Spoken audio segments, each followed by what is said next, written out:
Hi everyone.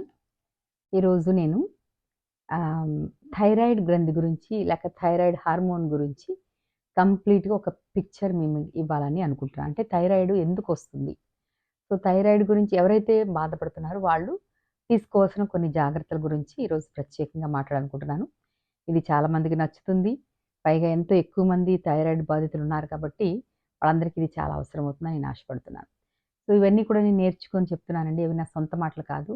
So, ఇవన్నీ మీరు మరలా అంటే మీరు ఎన్నో రీసెర్చ్‌లు చేసి, ఎన్నో పుస్తకాలు చదివి మీరు తెలుసుకోవాల్సిన విషయాలు, లేతే ఎన్నో ఆడియోలు విని నేర్చుకోవాల్సిన విషయాలు నేను చక్కగా మీకు కూర్చిపెట్టి చెప్తున్నాను. కాబట్టి మీరు చక్కగా నేర్చుకోండి. సో, ఎప్పుడైనా సరే ఏ ప్రాబ్లమ్ వచ్చినా కూడా మీరు ఇలాంటివన్నీ కూడా అంటే సింపుల్‌గా మీరు నన్ను అడిగితే అంటే అన్ని ప్రాబ్లమ్స్ నేను చెప్పలేకపోయినా చాలా మట్టుకు నేను అన్ని ప్రాబ్లమ్స్‌కి ఒక సొల్యూషన్ అయితే మాత్రం ఎంతో కొంత సొల్యూషన్ నేను తెలుసుకొనైనా మీకు చెప్పగలుగుతాను. నన్ను తప్పనిసరిగా కాంటాక్ట్ చేయండి. సో, మనం అసల ఎందుకు అంటే థైరాయిడ్ అంటే ఏంటి ప్రాబ్లమ్? అసలు ఎలా వస్తుంది? ఒకవేళ మీరే గనక ఒక థైరాయిడ్ వస్తే మీరు ఎవరి దగ్గరికి వెళ్ళాలి? అంటే మొట్టమొదట మనం ఏంటంటే డాక్టర్స్ దగ్గరికి ఎవరు దొరికితే ఆళ్ళ దగ్గరికెళ్ళిపోతాము. వాళ్ళు ఏదన్నా ఎవరో ఒకళ్ళు తెలిసినవన్నీ చెప్పేస్తే మనం చేసేస్తూ ఉంటాం. కానీ నేను చెప్పేదేంటంటే అంటే ఎవరైతే ఎండోక్రైనాలజిస్ట్ అంటారు. అంటే ఎవరైతే ఆహ్, ఆల్రెడీ ఈ యొక్క సిస్టమ్స్ గురించి ప్రత్యేకంగా అంటే ఈ హార్మోన్స్ గురించే ప్రత్యేకంగా ఒక డాక్టర్స్ ఉంటారండి. కన్సల్టెంట్స్ ఉన్నారండి.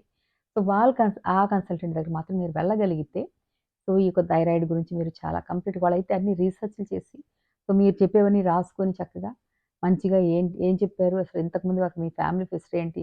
మీ బ్యాక్‌గ్రౌండ్ ఏంటి? సో, ఇవన్నీ కూడా వాళ్ళు తెలుసుకొని ఏం చేస్తారంటే కరెక్ట్‌గా ఇన్ఫర్మేషన్ ఇస్తారు. సరే నేనసలు థైరాయిడ్ అనేది ఏంటి అంటే ఒక గ్లాండ్ అని తెలుసు కదండీ! నెక్ దగ్గర ఉంటుంది మీకు తెలుసు. ఆల్రెడీ లాస్ట్ టైమ్ చెప్పాను.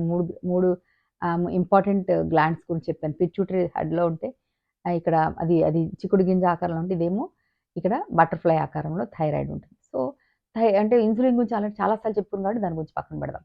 సో, ముఖ్యంగా ఈ థైరాయిడ్ గురించి ఏం చేస్తుంది? థైరాయిడ్ అనగానే ఏంటి? థైరాయిడ్ గ్లాండ్‌ల దగ్గర ఏముంటుందంటే 2 హార్మోన్స్ అనేవి సెక్రెట్ చేయడం అంటే విడుదల చేస్తాయి. దాని పేరు టీ3, టీ4. ఇది మీకు మీకు ఎప్పుడైనా థైరాయిడ్ ప్రొఫైల్ చూసిన వాళ్ళకి ఈ 2 పేర్లు గుర్తుంటాయి. అలాగే టీఎస్‌హెచ్ అంటే ఏంటో కూడా చెప్తాను. సో, టీ3, టీ4 అనే ఆ 2 హార్మోన్స్‌ని ఏది విడుదల చేస్తుంది. ఏంటి థైరాయిడ్ గ్లాండ్. సో, టీ3 ఏం చేస్తుందంటే ఇది కొంచెం యాక్టివ్ ఫార్మ్‌లో ఉంటుందంట. అంటే ఈ ఫిజియోలాజికల్ ప్రాబ్లమ్ అంటే యాక్టివిటీస్ అన్నిటిని కూడా అది కంట్రోల్ చేస్తుంది. అంటే ఎగ్జాంపుల్ టెంప్ టెంపరేచర్ అలాగే గుండె యొక్క ఎంత రిథమ్‌లో కొట్టుకోవాలి, ఎంత మళ్ళీ ఆ యొక్క వేగం ఎంతలో కొట్టాలి అవన్నీ కూడా చెప్తుంది. అలాగే ఈ ఊపిరి పీల్చుకోవడం కూడా మనం ఒక్కోసారి చూడండి చాలా బరువుగా పీలుస్తాం. ఇవన్నీ కూడా ఏంటంటే జరగడానికి ఇవన్నిటికి కారణం ఏంటి అంటే ఇది థైరాయిడ్ గ్లాండ్‌లో ఉన్న టీ3 అనేది దీనన్నిటిని కూడా కంట్రోల్ చేస్తుంది. అలాగే టీ4 అనేది ఏం చేస్తుందంటే ఇప్పుడు మెటబాలిజం అంటాం కదా! మెటబాలిజం అంటే ఆల్రెడీ ఎన్నో సార్లు విన్నాం కాబట్టి, సో, మెటబాలిజం అన్నిటిని రెగ్యులేట్ చేస్తుంది. ఎగ్జాంపుల్ ఏంటంటే ఇప్పుడు ఒక ఫ్యాన్ ఉంది. ఫ్యాన్‌కి ఒక రెగ్యులేటర్ ఉంటది కదండీ! రెగ్యులేటర్‌ని మనం ఇలా తిప్పితే అది స్పీడు స్లో అవుతుంది. అలాగా రెగ్యులేట్ చేయడం అంటే అర్థం చేసుకోవాలి. అంటే ఒకవేళ మీరు పొరపాటున మీరు ఎక్కువ అంటే ఎండలో ఉన్నారనుకోండి చెమటల రూపంలో వచ్చి చల్లబరిచి బాడీ అంతటిని కూల్ చేస్తుంది. మీరు ఆల్రెడీ చలిలో ఉన్నారనుకోండి వెచ్చదనం చేసి దాన్ని మళ్ళీ బాడీని హీట్ చేసేలాగా చేస్తది. ఇట్లాగా రకరకాలుగా ఇవన్నీ చేసేది అంటే మెటబాలిజం అంతా కూడా మంచిగా జరిగేలాగా చూసుకునేది ఏది అంటే టీ4. సో, చూడండి ఎంత ఇంపార్టెంటో ఈ 2. సో, టీ3, టీ4. సో, ఈ టీ3, టీ4 2 కలిస్తే ఏమవుతుందంటే మన బోన్ హెల్త్ గాని, లేకపోతే ఏమంటారు దాన్ని బ్రెయిన్ డెవలప్‌మెంట్ గాని అన్నిటిని కూడా అది చక్కగా మెయింటైన్ చేస్తాయి. సో, టీ3, టీ4 అంత ఇంపార్టెంట్ అని మీరు గుర్తుపెట్టుకోండి. సరే అయితే టీ3, టీ4 ఈ విషయాలు అంటే చాలామంది పెద్ద పెద్ద డాక్టర్స్ కూడా వీటి మీద కాన్సంట్రేట్ చెయ్యరండి. సో, అంటే ముఖ్యంగా ఓన్లీ ఎంబీబీఎస్‌లో ఏదో కొంచెం లేతే మామూలుగా మనం ఏం చేస్తాం పక్కన ఎవరో డాక్టర్స్ ఉంటే అక్కడికి కూడా వెళ్ళిపోతారు పల్లెటూరులో. సో, అట్లా అలాగే థైరాయిడ్ మాత్రం మనం ఇది చూడకూడదండి. సో, ఎందుకు థైరాయిడ్ కన్సల్టేషన్‌కెళ్ళాలి అంటే, సో, కొన్నిసార్లు ఎలాగంటే ఈ థైరాయిడ్ గ్రంథి లావు అవ్వడం కావచ్చు. కదండీ! అలాంటి అనుమానం ఏదైనా వచ్చినప్పుడు ఏదైనా చిన్న చిన్న గడ్డలు లాంటివి ఎక్కడైనా మీకు కనిపిస్తున్నప్పుడు, లేతే ఎక్కువ బరువు త్వరగా పెరిగిపోతున్నప్పుడు, లేకపోతే ఆకలి ఎక్కువగా అయిపోవడము, సో, లేకపోతే చాలా తొందరగా అలసిపోయినట్లు ఉండడము, లేతే జుట్టు రాలిపోవడము, లేకపోతే ఇంకా ఏంటి ఈ స్కిన్ అంతా కొంచెం బాగా అంటే మందంగా అయిపోవడము. డిఫరెంట్ డిఫరెంట్ ఏదో ఒక రూపంలో అది మనకి కనపడుతూ ఉంటది. సో, ఇవన్నీ చూస్తే మీరు చు తరం పొడిబారిపోవడము, అది ముఖ్యంగా ఉమెన్ బాగా సింపుల్‌గా తెలుసుకోవాల్సిందేంటంటే వాళ్ళ మెన్‌స్ట్రువల్ సైకిల్‌లో ఎంతో కొంత డిస్టర్బెన్స్ రావడము. ఇవన్నీ చూస్తే మీకేంటి ముఖ్యంగా గొంతు కూడా కొంతమందికి బొంగురుపోయినట్లుగా ఉంటుంది. సో, ఇట్లా ఏదో ఒకటి విధంగా మీకు ఆ యొక్క థైరాయిడ్ అనేది మీరు గెస్ అంటే అనుమానం పడొచ్చు. ఈ లక్షణాలు ఏదైనా ఉంటే గనక మీరు మొట్టమొదటిగా ఎండోక్రైనాలజిస్ట్‌ని మీరు తప్పనిసరిగా వెంటనే మీరు కలవాల్సి ఉంటదండి. అంతేకాదు ఒకవేళ అంటే అప్డేటెడ్ డాక్టర్స్ అని చెప్తున్నాను ఎప్పుడు కూడా. డాక్టర్స్ మీ దగ్గరికి వెళ్ళొచ్చు కానీ అప్డేటెడ్ డాక్టర్స్ దగ్గరికే వెళ్ళండి. ఎందుకంటే కొన్నిసార్లు డాక్టర్స్ కూడా అప్డేట్ అవ్వట్లేదండి. అది నేను చాలా బాధపడుతున్నాను. సో, డాక్టర్స్ ఎవరిని నేను పుట్ డౌన్ చేయట్లేదండి. కానీ దే ఆర్ నాట్ అప్డేటింగ్ అంటే చాలా సార్లు మనం చెప్తున్న ప్రోటీన్స్ వాడాలంటే, ప్రోటీన్స్ వాడాలా అన్నట్టుగా చూస్తున్నారు. సో, ప్రోటీన్స్ ఎంత వాడాలో వాళ్ళకి ఇంకా అప్డేట్ అవ్వట్లేదు. అందరూ ప్రపంచం అంతా ప్రోటీన్ వెనక వెళ్తుంటే, వీళ్ళు మాత్రం ఇంకా పెద్ద అవసరం లేదన్నట్లుగా చూస్తూ ఉన్నారు. కాబట్టి ఇలాంటివన్నీ కూడా మనం ప్రోటీన్ గాని, విటమిన్స్ గాని ఇలాగ కొన్ని మనం చెప్తూ ఉన్నాం కదండీ! ఇవన్నీ కూడా మనం ఒమేగా 3 ఫ్యాటీ యాసిడ్స్ అంటే ఏంటి? ప్రోటీన్స్ ఎంత తీసుకోవాలి? ఫ్యాట్స్ ఎంత తీసుకోవాలి? మనం కార్బ్స్ ఎందుకు తక్కువ తీసుకోవాలి? ఇవన్నీ చెప్తున్నాం గానీ చాలామంది ఇంకా పాటించట్లేదు. ఇంకా మీరు 4 సార్లు తినండి, 5 సార్లు తినండి అంటూ ఆ యొక్క షుగర్ పేషెంట్స్ కూడా అట్లా డిస్టర్బ్ చేసే వాళ్ళు చాలామందున్నారు. సో, ఇప్పుడు ఈ యొక్క విషయంలో ఏంటంటే థైరాయిడ్ గ్లాండ్‌ని ఈ యొక్క డాక్టర్స్ కొంచెం సార్లు వాళ్ళు ముట్టుకొని కూడా టెస్ట్ చేసి కూడా వాళ్ళు చెప్పగలుగుతారండి. అంతేకాదు ఈ టీ3, టీ4 ఏం చేస్తాయంటే బ్రెయిన్‌లో ఉండే ఆ పిట్యూటరీ గ్రంథి దగ్గర చెప్పుకున్నాం గదా! అక్కడి నుంచి ఒక హార్మోన్ వచ్చి వీటికి హెల్ప్ చేస్తది. టీ3, టీ4 ఎప్పుడు మీరు రిలీజ్ అవ్వాలని చెప్పడానికి ఆ యొక్క పిట్యూటరీ ఆ యొక్క గ్రంథి ఏదైతే ఉందో పిట్యూటరీ గ్లాండ్ ఒక దూతలాగా ఒకదాన్ని పంపిస్తది. దాని పేరు టీఎస్‌హెచ్. సో, ఈ టీఎస్‌హెచ్‌ని విడుదల చేసి ఏం చేస్తదంటే ఇక్కడికి ఎక్కడికి ఆ యొక్క టీ3, టీ4 అనేది. అంతేకాదు ఇంకొక పాయింట్ కూడా చెప్పాలి. చాలామందికి ఈ పాయింట్స్ అన్ని చెప్తున్నప్పుడు ఏంటంటే మీరు కొన్నిసార్లు ఏంటంటే ఏంటి ఇలాగా అయన్నీ తెలిసినట్టు చెప్తున్నావు అంటారు. నిజంగా నేను నేర్చుకొని చెప్తున్నాను నీకు తెలిసి ఏం కాదండి. సో, కొన్నిసార్లు టెస్ట్‌లు చేయడానికి వెంటనే ఇప్పుడు ఆల్రెడీ మీరు థైరాయిడ్‌తో బాధపడుతున్నారనుకోండి. మీరు మళ్ళీ డైరెక్ట్‌గా ఏదో టీ3, టీ4, టీహెచ్ చూసేస్తే సరిపోదు. మీకు మళ్ళీ దానికి ఎక్స్‌ట్రా ఉంటది. దాని పేరు ఫ్రీ టీ3, ఫ్రీ టీ4 అంటారు. సో, ఆ ఫ్రీ టీ4, టీ5 చేసుకోవాలి. కొన్నిసార్లయితే రకరకాల ఎంఆర్ఐ స్కాన్‌లు, సీటీ స్కాన్‌లు కూడా అవసరమైన పరిస్థితి కూడా రావస్తుందండి. సో, ఆటో యాంటీబాడీస్ అని టీ4 టెస్ట్‌లంటారు. ఇట్లాంటివన్నీ కూడా చాలామంది చెప్తారు. సో, డాక్టర్స్ అయితే నిజమైన డాక్టర్స్, కరెక్ట్ అయిన డాక్టర్స్ మంచి టెస్ట్ చేస్తారు. సో, సాధారణంగా మనం చాలా సార్లు తిట్టుకుంటాం. టెస్ట్‌లేంటి ఇన్ని రాసి డాక్టర్ అంట గాని, టెస్ట్‌లు రాసి గనుక వెళ్ళగలిగితేనండి చాలా కొన్ని సార్లు మనకి అద్భుతమైన రిజల్ట్స్ అనేది మనం ఇవ్వగలుగుతాం.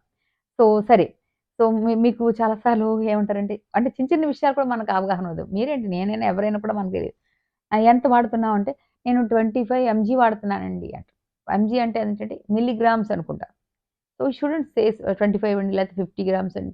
50 మిల్లీగ్రామ్స్ వాడుతున్నానండి. 50 ఏమంటదని 100 మిల్లీగ్రామ్స్ వాడతానంటారు. బట్ ఇట్ ఈస్ 100% రాంగ్ అండి. మిల్లీగ్రామ్స్ కాదు మైక్రోగ్రామ్స్ అంటారు. అంటే ఎంత తక్కువ ఆలోచించండి. మైక్రో అంటే మిల్లీగ్రామ్స్ కంటే వెయ్యంతులు తక్కువ.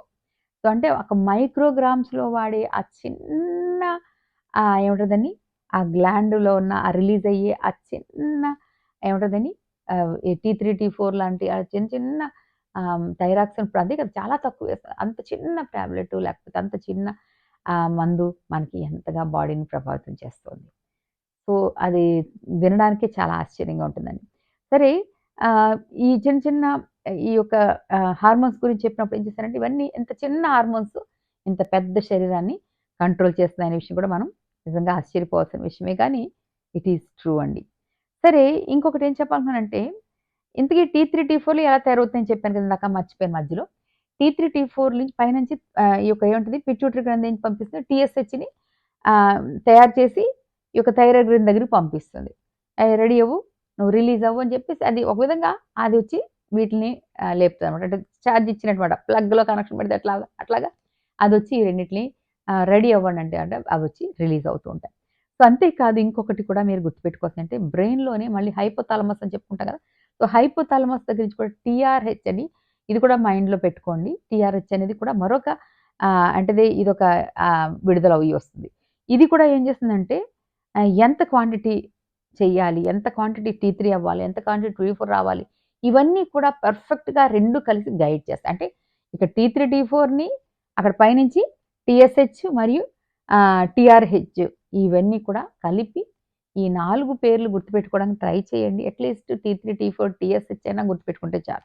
ఎలాగో లిపిడ్ ప్రొఫైల్స్‌లో మీకు అది ఉంటుంది కదా! సో, ఇవన్నీ కలిసి ఏం చేస్తే హెల్ప్ చేస్తాయి. సో ఎంత కావాలో అంతే రిలీజ్ అయ్యేలాగా హెల్ప్ చేస్తాయి. కానీ బ్యాడ్ లక్ ఏంటంటే కొన్నిసార్లు ఈవెన్ టీఎస్‌హెచ్ ఇంక నువ్వు రానక్కర్లేదు మేము చేసేసుకుంటాం అని చెప్పి కొన్నిసార్లు టీ3, టీ4లు సెక్రెట్ అయిపోయిన తర్వాత చెప్పేస్తాయి. ఇంక టీఎస్‌హెచ్ సరిపోద్ది ఇంక ఆపేసేయి నువ్వు రానక్కర్లేదు మేము పని చూసుకుంటాంలే అని కొన్నిసార్లు చెప్పేస్తాయి. సో ఇట్లాగా దాన్నేమంటారు నెగెటివ్ ఫీడ్‌బ్యాక్ అంటారన్నమాట. అంటే టీ3, టీ4 అలా తగ్గిపోతూ ఉంటేనంటండి దాన్నేమంటారంటే వెంటనే మనం కంపల్సరీగా మనం డాక్టర్ దగ్గరికి మనం వెళ్ళాల్సిన పరిస్థితి ఉంటుంది. సో ఎప్పుడైతే టీ3, టీ4 కంప్లీట్‌గా మీకు ఏముంటదని ఏంటిది తగ్గిపోయిందో మీరు కంపల్సరీగా ఈ యొక్క థైరాయిడ్ ఏముంటదని గ్లాండ్‌లో సమస్య వచ్చింది మీకు.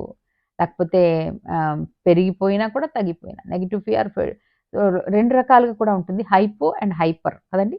సో హైపోథైరాయిడ్ వేరు, హైపో అంటే ఏంటి? తక్కువ అంటే ఆహ్, థైరాయిడ్ కావాల్సినంతగా సెక్రెట్ అవ్వకపోవడం. హైపర్ అంటే పెరిగిపోవడం. సో హైపోకి, హైపర్‌కి రెండిటికి డిఫరెన్స్ కూడా మనం తెలుసుకోవాలి. సో హైపర్ ఏమవుతుందంటే లావైపోతూ ఉంటారు. హైపో అంటే సన్నమైపోతూ ఉంటారు. ఇది కూడా చాలా మందికి తెలియని ఒక విషయం. సరే ఇప్పుడు ఈ టీ3, టీ4 గురించి ఇంకొక మాట చెప్పాల్సిందేంటంటే ఆహ్, య అంటే జీవితకాలం మందులు వాడాలా? అనేది కూడా చాలామంది బాధపడుతున్నారు. అసలు టీ3, టీ4 ఎందుకు తగ్గిపోతుంది? ప్రతి దానికి ఆహారమే. అయితే టీ3, టీ4కి ఏ ఆహారం కావాలి? ఏ విటమిన్స్ కావాలి? ఏ మినరల్స్ కావాలి? అనేది మనం తెలుసుకోవాలి. సో, ఇటువంటి అమైనో యాసిడ్స్ కావాలి. లేకపోతే ప్రోటీన్స్ కావాలా? లేకపోతే ఏం కావాలి అనేది కూడా మనం గుర్తుపెట్టుకోవాలి. సో, అమైనో యాసిడ్స్ అంటే నథింగ్ బట్ ప్రోటీన్స్‌లో ఎసెన్షియల్ అమైనో యాసిడ్స్ అంటారు కదా! అవి చాలా చాలా అవసరమే. బాడీలో ఉన్న ప్రతి మెటబాలిజంకి అది అవసరమే. కాబట్టి దాన్ని పక్కన పెట్టేస్తాం. సో, ఫస్ట్ ఎప్పుడు గుర్తుపెట్టుకోవాల్సింది అమైనో యాసిడ్స్ అనేది మస్ట్. దానికి ఇంకా రెండోది ఇంక లేదు. అలాగే ఫ్యాటీ యాసిడ్స్ కూడా. సో, ఎసెన్షియల్ ఫ్యాటీ యాసిడ్స్ కూడా అవసరమే. ఈ 2 పక్కన పెడితే ముఖ్యమైనది ఏంటి అంటే థైరాయిడ్ హార్మోన్‌కి ముఖ్యమైనవి కొన్ని పదార్థాలు చెప్తాను. పేర్లు గుర్తుపెట్టుకొని పెట్టుకోండి. సో, అలాగే ఏంటంటే ముఖ్యంగా అయోడిన్. ఫస్ట్ అయోడిన్ అన్న పదం మీరు బాగా గుర్తుపెట్టుకుంటారు కదండీ! థైరాయిడ్‌కి ప్రాబ్లమ్ ఉంటే అయోడిన్ అనగా అయోడైజ్డ్ సాల్ట్ అని మొదలుపెట్టారు. సో, దాని గురించి ఇంకొకసారి చెప్తాను. ఇంకొక టైం అయిపోయింది కాబట్టి ఇంకొకసారి చేస్తాను. సో, అయోడిన్, సోడియం, సెలీనియం కదండీ! కాపర్, ఐరన్, ఇంకా జింక్, సో, మాంగనీస్ ఇట్లాగ చాలా చాలా పదార్థాలు మనకి చాలా అవసరమై ఉంది. ఏంటి థైరాయిడ్ తీసుకోవాలి. సో, నేను ఒక గుడ్ న్యూస్ ఎందుకు చెప్తున్నానంటే నేను ఏదైతే మీకు చెప్తున్నానో ప్రతీదీ 100% మీరు ధైర్యంగా నేను చెప్పిన సప్లిమెంట్స్ కూడా మీరు తీసుకోవచ్చండి. సో, మీరు థైరాయిడ్‌తో జీవితకాలం బాధపడక్కర్లేదు. దానికొక సొల్యూషన్ నేను 100% మీకు ఇవ్వగలుగుతాను. ఏంటి అంటే మొట్టమొదటిగా న్యూట్రిలైట్‌లో ఒక అద్భుతమైన ప్రొడక్ట్ ఉందండి. దట్ ఈస్ నేమ్డ్ యాస్ ఆహ్, డైలీ అండి అసలు. డైలీ అనే పేరుంటుంది దాని మీద. సో, దాంట్లో ఏంటంటే నియర్లీ 24 వైటమిన్స్ అండ్ మినరల్స్‌తో కలిపి అది తయారు చేయబడింటారు. సో, అందులో ఇవన్నీ దొరికేస్తాయి. అంతేకాదు మీరు మళ్ళా సెపరేట్‌గా కావాలంటే ఎక్కువ తీసుకోవాలనుకున్నా కూడా కొన్ని మీరు ఎక్స్‌ట్రా కూడా తీసుకోవడానికి కొన్ని అదర్ ప్రొడక్ట్స్ కూడా నేను మీకు చెప్తాను. సో, ఓవరాల్‌గా ఇవి గనక మీరు మెయింటైన్ చేయగలిగితే ప్రోటీన్స్ అని, విటమిన్స్ అని, అలాగే ఒమేగా 3 ఫ్యాటీ యాసిడ్స్ అని ఇవన్నీ కూడా మనకి దొరుకుతుంది. సో, ఇదొక ప్యాకేజీ లాగా మీరు గనక తీసుకోగలిగితే వాటి నుంచి బయటకి రావచ్చు. అట్ ద సేమ్ టైమ్ నేను మరలా చెప్పేదేంటంటే మీరేదైతే కార్బ్స్ తీసుకుంటున్నారో, ఆ కార్బ్స్‌ని గనక మీరు కంట్రోల్ చేయగలిగితే సో, సగానికి సగం జబ్బులు తగ్గిపోతాయి. సో, దాని గురించి కూడా ఇంకొంచెం మీరు డీటెయిల్‌గా తెలుసుకోవాలనుకుంటే గనక నెక్స్ట్ ఆహ్, నెక్స్ట్ దీని మీదే ఇంకా కొంచెం ఎక్స్‌ట్రా నేను అంటే ఇంకా కొంచెం డీటెయిల్‌గా మీకు అర్థమయ్యేలాగా చెప్పడానికి ప్రయత్నం చేస్తాను. సో, ఒకవేళ అంటే నేను ఈరోజు చెప్పాలనుకున్నది ఒకటి ఏంటంటే థైరాయిడ్ కన్సల్టేషన్ ఎంత ఇంపార్టెంట్. సో, థైరాయిడ్ రాగానే మీరు ఎలా పడితే అలాగా దాన్ని నెగ్లెక్ట్ చేయొద్దు. ఒక్కసారి మీరు థైరాయిడ్ వస్తే ఏమవుతుందంటే మీ బోన్స్ వీకెన్ అయిపోతాయి. ఆ బ్లడ్ తగ్గిపోతుంది. సో, మెన్స్ట్రువల్ ప్రాబ్లమ్స్ లేడీస్‌కి ప్రాబ్లమ్ వచ్చేస్తుంది. సో, భయంకరమైన రకరకాల గడ్డలొచ్చేస్తుంది. ఇంకా ఒకటి కాదు లావైపోతూ ఉంటారు. సో, రకరకాల సమస్యలన్నిట్లికి మూలమవుతుంది. సో, మీ బోన్స్ అయిపోతాయి. అదేమంటారు వీకెన్ అయిపోతే ఇంక తర్వాత మీరేం చేయగలుగుతారు? కదండీ! బాడీలో ఉన్న మెటబాలిజం అంతా డిస్టర్బ్ అయిపోతూ ఉంటే లేకపోతే ఆ డిఫరెంట్ చెప్పాను కదా! టీ3, టీ4 చేయాల్సిన పనులు చేయలేకపోతే ఏమవుతుందనేది మీకే తెలుసు. సో, కొంచెం అవగాహన కోసం ఈసారి చెప్పాను. మరలా డీటెయిల్‌గా చెప్తాను. టైం అయిపోయింది కాబట్టి. Thank you all. God bless you all. చాలా బాగా తెలుసుకోండి. సో, తొందరగా ఎంతమంది మీకు థైరాయిడ్‌తో బాధపడుతున్నారో వాళ్ళందరికీ ఈ వీడియో చూపించండి. సో, వాళ్ళందరూ బయటికి రావాలి. ఏమీ కష్టపడకుండా చాలా సింపుల్‌గా నేను చెప్తాను. దానిలోంచి మీరు బయటపడొచ్చు. All the very best. God bless you.